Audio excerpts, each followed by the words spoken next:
ഫെനി നൈനാനെ പ്രതിയാക്കിയുള്ള കേസിൽ state police complaint അതോറിറ്റിക്ക് പരാതി ലഭിച്ചിരിക്കുന്നു എന്നാണ് പുതിയ വിവരം. പരാതിക്കാരിക്ക് എതിരായിട്ടുള്ള തെളിവുകൾ ഹാജരാക്കുന്നതും പരസ്യപ്പെടുത്തുന്നതും കൈവശം സൂക്ഷിക്കുന്നതും കുറ്റകരമല്ലെന്നാണ് ഉള്ളടക്കം. കേസ് അധികാര ദുർവിനിയോഗത്തിന്റെ ഭാഗമെന്ന് അഭിഭാഷകനും പൊതുപ്രവർത്തകനുമായ അഡ്വക്കേറ്റ് കുളത്തൂർ ജയ്സിംഗ് പരാതിയായി ഉന്നയിക്കുകയാണ്. സിഖെ അബിലാൽ, ഫെനി പുറത്തേക്ക് വിട്ട തെളിവുകൾ അല്ലെങ്കിൽ പോസ്റ്റുകൾ സംബന്ധിച്ച് വലിയ ആവലാതിയാണ് അതിജീവിതയ്ക്കടക്കം ഉണ്ടായത്. ഇതിനുമേൽ ഇപ്പോൾ പോലീസ് കംപ്ലയിന്റ് അതോറിറ്റിയിലേക്ക് പരാതി പോകുന്നതിന്റെ കാരണം എന്താണ്?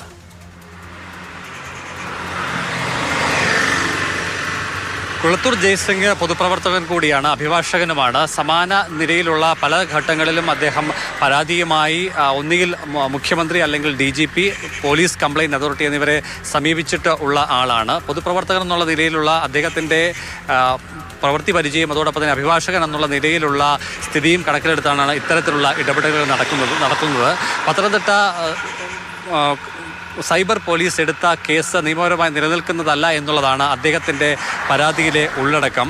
തെളിവുകൾ, പരാതിക്കാരിക്കെതിരായ തെളിവുകൾ ശേഖരിക്കുന്നതും പരസ്യപ്പെടുത്തുന്നതും കൈവശം സൂക്ഷിക്കുന്നതും നിയമത്തിന് വിരുദ്ധമായിട്ടുള്ള കാര്യമല്ല എന്നാണ് അദ്ദേഹം പരാതിയിൽ പറയുന്നത്. ചുരുക്കത്തിൽ രാഹുലിനെ പിന്തുണച്ചുകൊണ്ട് സുഹൃത്ത് ഫെനി നൈനാൻ നടത്തിയ ഇടപെടലുകൾ യാതൊരു തരത്തിലും ക്രിമിനൽ സ്വഭാവമുള്ളതല്ല എന്ന് അദ്ദേഹം വ്യക്തമാക്കുന്നു. അധികാര ദുർവിനിയോഗമാണ് പോലീസിൻ്റെ ഭാഗത്തു നിന്നും ഉണ്ടായിട്ടുള്ളത്. മനുഷ്യാവകാശ ലംഘനം ആണ് എന്നുകൂടി അദ്ദേഹം പരാതിയിൽ സൂചിപ്പിക്കുന്നു. മാത്രമല്ല, തനിക്കെതിരായ തെളിവുകൾ യാതൊന്നും പുറത്തേക്ക് വരാൻ താല്പര്യപ്പെടാത്ത പരാതിക്കാരിക്കൊപ്പം നിൽക്കുന്ന ഫെനി നൈനാനെതിരെ ഒരു കേസ് നിലവിൽ രജിസ്റ്റർ ചെയ്തിട്ടുണ്ട്. അതിജീവിതയുടെ സ്ക്രീൻഷോട്ടുകൾ പുറത്തുവിട്ടു എന്നുള്ളതാണ് ഈ പറയുന്ന ഫെനി നൈനാനെതിരെയുള്ള കേസിൻ്റെ ആധാരമെന്ന് പറയുന്നത്. ഇതിനെതിരെയാണ് ഇപ്പോൾ പോലീസ് കംപ്ലയിന്റ് അതോറിറ്റിക്ക്, പോലീസിലെ തന്നെ പോലീസിനെതിരെ പരാതി കൊടുക്കാനുള്ള ഒരു സംവിധാനമാണ് പോലീസ് കംപ്ലയിന്റ് അതോറിറ്റി. അവിടേക്ക് ഒരു പരാതി പോയിരിക്കുന്നു. എല്ലാ അർത്ഥത്തിലും ഇത് അധികാര ദുർവിനിയോഗമാണ് എന്നാണ് പറയുന്നത്. അധികാര ദുർവിനിയോഗം എവിടെ തുടങ്ങി എന്ന് ചോദിച്ചാൽ അത് രാഹുൽ മാങ്കൂട്ടത്തിനെ നട്ടപ്പാതിരക്ക് അയാളുടെ വീട്ടിൽ ചെന്ന് അയാളെ കസ്റ്റഡിയിലെടുത്ത് അയാളെ അറസ്റ്റ് ചെയ്ത ആ നിമിഷം മുതൽ ഈ അധികാര ദുർവിനിയോഗം ആരംഭിച്ചു കഴിഞ്ഞു എന്നുള്ളതാണ്. അല്ലേ?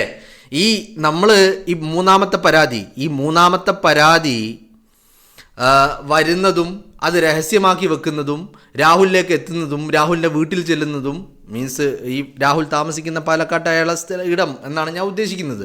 അവിടെ ചെല്ലുന്നതും അയാളെ കസ്റ്റഡിയിലെടുക്കുന്നതും ഈ രാജ്യത്തെ എല്ലാ നിയമവ്യവസ്ഥകളെയും നിയമങ്ങളെയും മറികടന്നുകൊണ്ട് കാറ്റിൽ പറത്തിക്കൊണ്ട് അധികാരത്തിൻ്റെ ഹുങ്കുപയോഗിച്ചുകൊണ്ട് പിണറായി വിജയൻ നൽകിയ നിർദ്ദേശത്തിൻ്റെ അടിസ്ഥാനത്തിലാണ് എന്നുള്ളതാണ്. മനസ്സിലായില്ലേ? ആ അധികാര ദുർവിനിയോഗം ഇപ്പോൾ അതിജീവിത പറയുന്ന പരാതിയിൽ പറയുന്ന കാര്യങ്ങൾക്കെതിരെയുള്ള തെളിവുകൾ പലതും പുറത്തു വരുമ്പോൾ അത്തരത്തിലെ തെളിവുകൾ പുറത്തുവിടുന്നവരെ, അത്തരത്തിലുള്ള ആളുകളെ നിശബ്ദരാക്കാൻ വേണ്ടിയുള്ള ശ്രമങ്ങളാണ് ഈ കേസ്. ഇതുപോലെ കേസ് നമ്മളിപ്പോൾ ഈ കഴിഞ്ഞ കാലത്ത് ഒരുപാടായി, ഈ സമീപകാലത്ത് ഒരുപാടായി നമ്മൾ കാണുന്നുണ്ട്. ഇപ്പോൾ തദ്ദേശ തെരഞ്ഞെടുപ്പ് കഴിഞ്ഞപ്പോൾ ഒരു പോറ്റിപ്പാട്ടിനെതിരെയാണ് കേസ്. അത് കഴിഞ്ഞ് കുറച്ച് ഇങ്ങോട്ടെത്തിയപ്പോൾ പിണറായി വിജയനും ഉണ്ണികൃഷ്ണൻ പോറ്റിയും നിൽക്കുന്ന ചിത്രം ഇട്ടാൽ കേസ്. അത് കഴിഞ്ഞ് ഒരു ഇച്ചിരി ഇപ്പുറം എത്തിയപ്പോൾ VD സതീശനെതിരെ കേസ്. അങ്ങനെ നിരന്തരമായിട്ട് കേസെടുക്കുന്ന, തൊട്ടതിനും പിടിച്ചതിനും ഇല അനങ്ങിയാൽ പോലും കേസെടുക്കുന്ന ഒരു സംവിധാനമായി കേരളത്തിലെ പോലീസ് സംവിധാനം മാറുന്നതാണ് നമ്മൾ കാണുന്നത്. അവിടെ അധികാരമുണ്ട്, അധികാരം ഞങ്ങളുടെ കയ്യിലാണ്, ഞങ്ങൾക്കാണ് പവർ ഉള്ളത് എന്ന് കരുതിയിട്ട് എന്ത് ചെയ്താലും തൊട്ടതിനും പിടിച്ചതിനും ആരും വാ തുറക്കരുത്. സത്യം വിളിച്ച് പറഞ്ഞു കഴിഞ്ഞാൽ അപ്പോൾ കേസ്. ഇപ്പോൾ പോറ്റിപ്പാട്ടിൽ എന്തായിരുന്നു സംഭവം? പോറ്റിയെ കേറ്റിയെ, സ്വർണം കട്ടത് ആരപ്പ, സഖാക്കളാണ് അയ്യപ്പ. യാഥാർത്ഥ്യമല്ലേ അത്? സ്വർണം കട്ടതിന് ജയിലിൽ കിടക്കുന്നതൊക്കെ സഖാക്കളാണ്. ഇവരുടെ മുൻ DYFIയുടെ സംസ്ഥാന വൈസ് പ്രസിഡന്റ്, ഇവരുടെ മുൻ MLA, ഇവരുടെ ദേവസ്വം ബോർഡ് പ്രസിഡന്റ്, അങ്ങനെ തുടങ്ങി നിരവധി ആളുകൾ സഖാക്കൾ ജയിലിൽ കിടക്കുക. അത് പറയാൻ പാടില്ല. സ്വർണം കട്ടത് ആരപ്പ, സഖാക്കളാണ് അയ്യപ്പ, അത് പറഞ്ഞ അപ്പ കേസ് അല്ലേ? പിന്നെ അത് കഴിഞ്ഞിട്ട് ഉണ്ണികൃഷ്ണൻ പോറ്റിയും മുഖ്യമന്ത്രി പിണറായി വിജയനും ഉള്ള ഒരു ചിത്രം, ആ ചിത്രത്തിനെതിരെയും കേസ്. എന്നാൽ ഈ ഉണ്ണികൃഷ്ണൻ പോറ്റി മുഖ്യമന്ത്രി പിണറായി വിജയന് കാറിൻ്റെ കീ ആംബുലൻസിൻ്റെ കീ കൈമാറിയിട്ടുണ്ടോ? ഉണ്ട്. പരിപാടിയിൽ പങ്കെടുത്തിട്ടുണ്ടോ? ഉണ്ട്. ഇതൊക്കെ ചെയ്തിട്ടുണ്ട്. അപ്പോൾ ആ ഫോട്ടോ ഇട്ടാൽ അപ്പം കേസ്. അത് കഴിഞ്ഞ് ഇതൊക്കെ രാവിലെ കേസ് എടുക്കുക, വൈകുന്നേരം ആകുമ്പോൾ മൂഞ്ചും. അത് കഴിഞ്ഞ് ഇങ്ങനെ വരുമ്പോഴാണ് വി ഡി സതീശന് പറവൂരിൽ അയാളുടെ മണ്ഡലത്തിൽ വലിയ പ്രവർത്തനങ്ങൾ. അപ്പോൾ പ്രവർത്തനങ്ങൾ സാധാരണക്കാരന് വീട് വെച്ച് കൊടുക്കുക, അവൻ്റെ ജീവിത മാർഗങ്ങൾ കണ്ടെത്തി കൊടുക്കുക, ഇതൊക്കെ ചെയ്തതിന് അതിനെതിരെയും കേസ്. ഇപ്പോൾ ഫെനി നൈനാന് ചില തെളിവുകൾ പുറത്തു വിട്ടപ്പോൾ അതിനെതിരെയും കേസ്. എന്താ പ്രശ്നം? പ്രശ്നം മറ്റൊന്നുമല്ല, തിരിച്ചടിയാകുന്ന ഒന്നും പുറത്തേക്ക് വരരുത്. പുറത്തേക്ക് വന്നാൽ അപ്പം കേസെടുത്തോളണം. ഇതാണ് നിർദ്ദേശം. മനസ്സിലായില്ലേ? ആരും ചോദ്യങ്ങൾ ചോദിക്കാൻ പാടില്ല. ചോദ്യങ്ങൾ ചോദിച്ചാൽ അപ്പം കേസെടുക്കണം. ആരും എതിർ ശബ്ദങ്ങൾ ഉയർത്താൻ പാടില്ല. അപ്പോൾ ഉടനെ കേസെടുത്തോളണം. ഇതാണ് നിർദ്ദേശം എന്ന് പറയുന്നത്. അതേ നിർദ്ദേശമായിരുന്നു ഒരു പരാതി കിട്ടിയിട്ട് ആ പരാതിയിന്മേൽ ഒരു നടപടിയും പാലിക്കാതെ അല്ലേ രാഹുലിനെ അറസ്റ്റ് ചെയ്തത്. നിങ്ങളൊന്ന് ആലോചിച്ച് നോക്കൂ. BNS ഇപ്പോൾ ഇന്ത്യ രാജ്യത്ത് നിലനിൽക്കുന്ന നിയമം ഏതാ? IPC ഒക്കെ പോയി, ഇന്ത്യൻ പീനൽ കോഡൊക്കെ പോയി. ഇപ്പം നിലനിൽക്കുന്ന ആ രാജ്യത്തെ നിയമം എന്ന് പറയുന്നത് BNS ആണ്, ഈ ഭാരതീയ ന്യായ സംഹിത. ഈ BNS പ്രകാരം കേസെടുക്കണമെങ്കിൽ ഇപ്പോൾ ഈ രാഹുൽ മാങ്കൂട്ടത്തിൻ്റെ കാര്യം തന്നെ നമുക്ക് എടുക്കാം. അവിടെ കേസെടുക്കാൻ ഇപ്പോൾ രാഹുലിനെതിരെ ഒരാൾ ഇപ്പോൾ നമുക്ക് ഇലക്ട്രോണിക്കലി പരാതി നൽകാം. അതാണ് പരാതി നൽകിയത് ഇമെയിൽ വഴി. ശരി, ഈ ഇമെയിൽ വഴി പരാതി നൽകി കഴിഞ്ഞാൽ പിന്നെ അടുത്ത നടപടി എന്താ? നേരെ പോയി കുറ്റാരോപിതനെ അറസ്റ്റ് ചെയ്യുക എന്നുള്ളതാണോ? അല്ല. ഇമെയിൽ ഇലക്ട്രോണിക്കലി ഒരാൾ പരാതി നൽകി കഴിഞ്ഞാൽ 3 ദിവസത്തിനകം ആ പരാതിക്കാരൻ ആരുമാവട്ടെ അവരെ വിളിച്ചു വരുത്തി അവരിൽ നിന്ന് മൊഴിയെടുക്കണം. അത് വീഡിയോ ചിത്രീകരിക്കണം. എന്നിട്ട് അത് ഒപ്പിട്ട് വാങ്ങണം. അത് പോരാഞ്ഞിട്ട് ഇതുപോലെയുള്ള ബലാത്സംഗ പരാതികളൊക്കെ ആണെങ്കിൽ ഈ വ്യക്തിയെ മെഡിക്കൽ എക്സാമിനേഷൻ നടത്തണം. ഇതൊക്കെ കഴിഞ്ഞിട്ട് വേണം ഈ പറയുന്ന ആളിലേക്ക് എത്താൻ. എന്നാൽ രാഹുൽ മാങ്കൂട്ടത്തിനെതിരെ ഇമെയിൽ വഴി പരാതി കൊടുത്ത പരാതിക്കാരി ഇതുപോലെ പോലീസിന് മുന്നിൽ മൊഴി കൊടുത്തോ? അവരെ മെഡിക്കൽ ടെസ്റ്റ് നടത്തിയോ? ഒന്നും ചെയ്തിട്ടില്ല. അപ്പോൾ ഈ അധികാര ദുർവിനിയോഗം എവിടെ മുതൽ തുടങ്ങി എന്ന് ചോദിച്ചാൽ അത് രാഹുൽ മാങ്കൂട്ടത്തിൻ്റെ വീട്ടിൽ രാത്രി കയറി ചെന്ന് അയാളെ കസ്റ്റഡിയിലെടുത്ത ആ നിമിഷം മുതൽ ഈ ഏർപ്പാടുകൾ തുടങ്ങിയിട്ടുണ്ട്. അധികാരം കയ്യിലുള്ളത് കൊണ്ട് നടത്തുന്ന ലീലാവിലാസങ്ങൾ അല്ലേ? ഇനി ഞാൻ മറ്റൊരു കാര്യം പറയാം. ഇതേപോലെ ഒരു പരാതി CPMൻ്റെ മുൻ MLA PT കുഞ്ഞുമുഹമ്മദിനെതിരെ നടന്നു.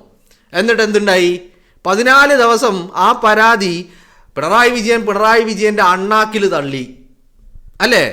എന്നിട്ട് വാർത്താ മാധ്യമങ്ങളിൽ ചർച്ചയായതിനു ശേഷം മാത്രം പോലീസിന് നീട്ടിക്കൊടുത്തു. അവിടെ ഈ പറയുന്ന അറസ്റ്റ് ഉണ്ടായില്ല, കസ്റ്റഡി ഉണ്ടായില്ല, ഒരു കോപ്പും ഉണ്ടായില്ല. എന്താ കാര്യം? വിജയൻ്റെ സ്വന്തം ആളാ PT കുഞ്ഞുമുഹമ്മദ്. മനസ്സിലാവുന്നുണ്ടോ നിങ്ങൾക്ക്? അപ്പോൾ ഈ പരാതിയോ പരാതിക്കാരോ സ്ത്രീകളോ യുവതികളോ അമ്മമാരോ ഇതൊന്നുമല്ല വിജയൻ്റെ പ്രശ്നം രാഹുൽ മാങ്കൂട്ടമാണ്, തൻ്റെ കസേരയാണ്, തൻ്റെ അധികാരമാണ്. ഇതൊക്കെ നിലനിർത്താൻ വേണ്ടിയുള്ള കാട്ടിക്കൂട്ടലുകൾ പിണറായി വിജയൻ നടത്തുന്നു എന്നുള്ളത് മാത്രമാണ് ഈ കേസിലുള്ളത്.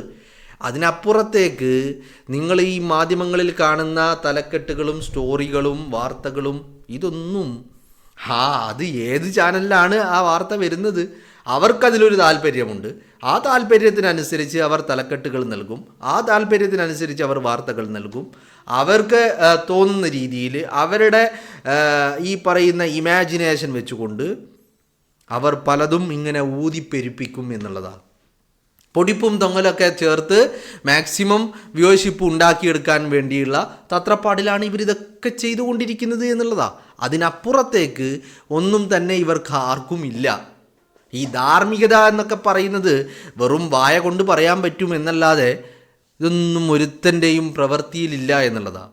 അപ്പോൾ അധികാര ദുർവിനിയോഗം ഫെനി നൈനാനെതിരെ മാത്രമല്ല നടന്നിരിക്കുന്നത്, അത് തുടങ്ങിയിരിക്കുന്നത് രാഹുൽ മാങ്കൂട്ടത്തിൽ നിന്നാണ് എന്നുള്ളതാണ്. അപ്പോൾ ഇതൊക്കെ ചൂണ്ടിക്കാണിച്ചിപ്പോൾ ഒരാൾ പരാതി കൊടുക്കുമ്പോൾ അതും ഈ പറഞ്ഞ പോലെ തന്നെ PT കുഞ്ഞുമുഹമ്മദിനെതിരെ പരാതി കൊടുത്തിട്ട് ആ പരാതിക്കാരിക്ക് എത്ര ദിവസം അതിൻ്റെ പുറകെ നടക്കേണ്ടി വന്നു.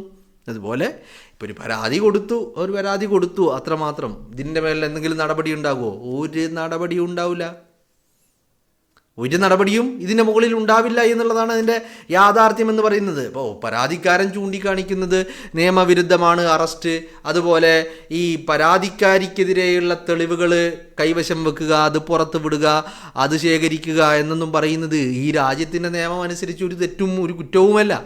പക്ഷേ അത് അധികാരത്തിൻ്റെ കണ്ണിലൂടെ നോക്കുമ്പോൾ തങ്ങൾക്കെതിരെയുള്ള ഓരോ ചലനങ്ങളെയും, തങ്ങൾക്ക് പ്രതികൂലമാകുന്ന ഓരോ ചലനങ്ങളെയും അധികാരത്തിൻ്റെ ശക്തി ഉപയോഗിച്ചുകൊണ്ട്, ആ അധികാരം ഉപയോഗിച്ചുകൊണ്ട് അതിനെ അടിച്ചമർത്തുവാനുള്ള ശ്രമങ്ങളാണ് നടത്തിക്കൊണ്ടിരിക്കുന്നത് എന്നുള്ളതാണ് അതിൻ്റെ പ്രധാനപ്പെട്ട കാര്യമെന്ന് പറയുന്നത്, അല്ലേ?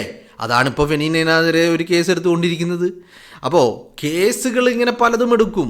അത് ഈ ശബ്ദങ്ങളൊന്നും പുറത്തേക്ക് വരരുത്. കാരണം ഇപ്പോൾ ഈ ഫെനീനൈനാൻ പുറത്ത് വിട്ടിരിക്കുന്ന ഈ സ്ക്രീൻഷോട്ടുകൾ വല്ലാത്ത തലവേദനയാണ് സഖാക്കൾക്ക് ഉണ്ടാക്കിയിരിക്കുന്നത്, പരാതിക്കാരിക്ക് ഉണ്ടാക്കിയിരിക്കുന്നത്, അന്വേഷണ ഉദ്യോഗസ്ഥർക്ക് ഉണ്ടാക്കിയിരിക്കുന്നത്, പ്രോസിക്യൂഷൻ ഉണ്ടാക്കിയിരിക്കുന്നത്, രാഹുൽ വേട്ടക്കാർക്കുണ്ടാക്കിയിരിക്കുന്നത്. എല്ലാവർക്കും വല്ലാത്ത ഒരു പ്രതിസന്ധിയാണ് അവർ നേരിട്ടുകൊണ്ടിരിക്കുന്നത്. കാരണം പരാതിയിൽ പറയുന്ന കാര്യങ്ങൾക്ക് വിപരീതമായിട്ടാണ് ഈ സ്ക്രീൻഷോട്ട് സംസാരിക്കുന്നത്. എന്ന് പറഞ്ഞാൽ സത്യം ഒരു നാൾ മറ നീക്കി പുറത്ത് വരും എന്ന് പറയുന്നത് പോലെ സത്യം പുറത്തേക്ക് വരുമ്പോൾ വല്ലാത്ത വേവലാതി, ആവലാതി, അസ്വസ്ഥത, വല്ലാത്തൊരു ദേഷ്യം വരിക, കോപാകുലരാ, ഇതൊക്കെയാണ് നമുക്ക് കാണാൻ കഴിയുന്നത്. അപ്പോൾ എന്തുണ്ടാവും? മുകളിൽ നിന്ന് രാജാവ് പറയും, എടുത്തോ കേസ്, ആര് മിണ്ടിയാലും വാ തുറന്നാലും ശബ്ദം പുറത്തേക്ക് വന്നാലും ഉടനടി കേസെടുത്തോളണം. നമുക്ക് വേണ്ടത് രാഹുൽ മാങ്കൂട്ടത്തിനെ എന്നേക്കും ജയിലിനകത്തുടാനുള്ള എന്തെങ്കിലും നടപടിക്രമങ്ങളാണ്. അതിനെതിരായി രാഹുൽ പുറത്തേക്ക് വരുന്ന ഒരു കാര്യങ്ങളും നമ്മൾ പ്രോത്സാഹിപ്പിക്കരുത് എന്ന് മാത്രമല്ല, അതാരെങ്കിലും പുറത്തേക്ക് വിട്ടുകഴിഞ്ഞാൽ ഉടനടി കേസെടുക്കണം. എന്നിട്ട് കേസെടുത്തത് കൊണ്ട് എന്താണ് ഇവർ ഉദ്ദേശിക്കുന്നത്? ഈ കാര്യങ്ങളൊന്നും ചർച്ചയാവാതിരിക്കുകയും വേണം. അതിനാണ് കേസെടുക്കുന്നത്. പേടിപ്പിക്കലാണ്, ഭയപ്പെടുത്തലാണ്. മനസ്സിലായില്ലേ? അപ്പോൾ ഇതൊന്നും ചർച്ചയാവാതിരിക്കാൻ വേണ്ടിയിട്ട് കേസോട് കേസ്, പോറ്റിപ്പാട്ടിനെതിരെ കേസ്, ഫോട്ടോക്കെതിരെ കേസ്, പിന്നെ വി ഡി സതീശനെതിരെ കേസ്, ഇപ്പതാ സ്ക്രീൻഷോട്ടിനെതിരെയും കേസ്.